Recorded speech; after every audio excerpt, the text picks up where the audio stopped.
Bulldozer ಸರ್ಕಾರ ಅಂತ ಹೇಳಿದ್ರಲ್ಲ ಕರ್ನಾಟಕವನ್ನ, ನೀವು ಹಂಗೆ ಹೇಳಕ್ಕೆ ಆಗಲ್ವಾ? ಕೇರಳ ಬುಲ್ಡೋಜರ್ ಸರ್ಕಾರ ಅಂತ ಹೇಳಕ್ಕೆ ನಿಮ್ಗೆ ತಡೆ ಬಂದಿರೋದೇನು? ನಿಮ್ಗೆ ಯಾರು ತಡೆದಿದ್ದಾರೆ? ನಿಮ್ ಪಾರ್ಟ್ನರ್ ಅಲ್ಲ ಅವರು. ಹೇಳಿ ಧೈರ್ಯವಾಗಿ. ಹೇಳುವಂತ ಧೈರ್ಯವನ್ನ ಇವತ್ತು ರಾಜ್ಯ ಸರ್ಕಾರ ಕಳ್ಕೊಂಡಿದೆ. ಅದರಿಂದ ಕೋಗಿಲು ವಿಚಾರವಾಗಿನೂ ಕೂಡ ನಾವು ಹೋರಾಟವನ್ನ ಈಗಾಗಲೇ 4-5 ಹೋರಾಟಗಳನ್ನ ನಾವು ಮಾಡಿದಿರಿ.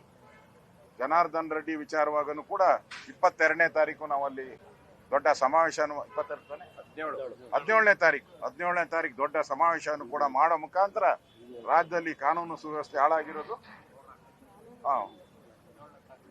ಹೋರಾಟವನ್ನ ನಾವು ಮಾಡ್ತಾ ಇದ್ದೀರಿ. ಅಲ್ಲಿ ಹೋರಾಟವನ್ನು ಚುನಾವಣೆ ಮಾಡಿ ಅಂತ ತೀರ್ಪು ಕೊಟ್ಟಿದೆ ಸುಪ್ರೀಂ ಕೋರ್ಟ್. ಜೂನ್ 31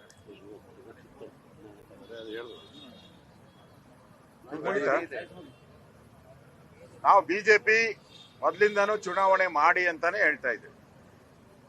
ನಿಮ್ಗೆ ವಾರ್ಡ್ಗಳ ಮೀಸಲಾತಿ ಮಾಡಕ್ಕಾಗಿಲ್ಲ ಅಂದ್ರೆ 198ಗೆ ಮಾಡಿ ಅಂತಾನು ನಾವು ಅಪೀಲ್ ಮಾಡಿದ್ದೀರಿ ಕೋರ್ಟ್ಗೆ.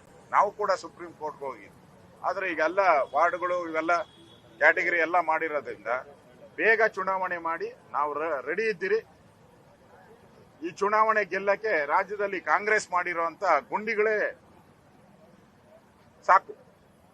ರಾಜ್ಯದಲ್ಲಿ ಬಿದ್ದಿರುವಂತ ಗುಂಡಿಗಳು, ಅದರಲ್ಲಿ ಸತ್ತಿರುವಂತ ಜನ ಪಾಪ, ಏಟ್ ತಿಂದಿರೋರು, ಕಸದ ರಾಶಿ ಬಿದ್ದಿರುವಂಥದ್ದು, ಕಾನೂನು ಸುವ್ಯವಸ್ಥೆ ಹಾಳಾಗಿರೋದು, ಇದಕ್ಕಿಂತ ಬೇರೆ ವಿಚಾರಗಳೇನು ಬೇಕಾ?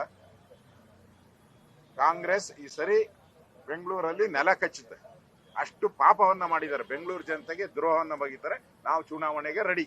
ಮೈತ್ರಿನಾ ಹೇಗೆ ಸರ್? ಅದನ್ನ ನಮ್ಮ ರಾಷ್ಟ್ರೀಯ ನಾಯಕರು ತೀರ್ಮಾನ ಮಾಡ್ತಾರೆ. ಇನ್ನೇನು ಕೆಲವೇ ದಿನಗಳಲ್ಲಿ ಹೊಸ ನಮ್ಮ ರಾಷ್ಟ್ರೀಯ ಅಧ್ಯಕ್ಷರು ಸ್ವೇರಿಂಗ್ ಮಾಡ್ತಾರೆ.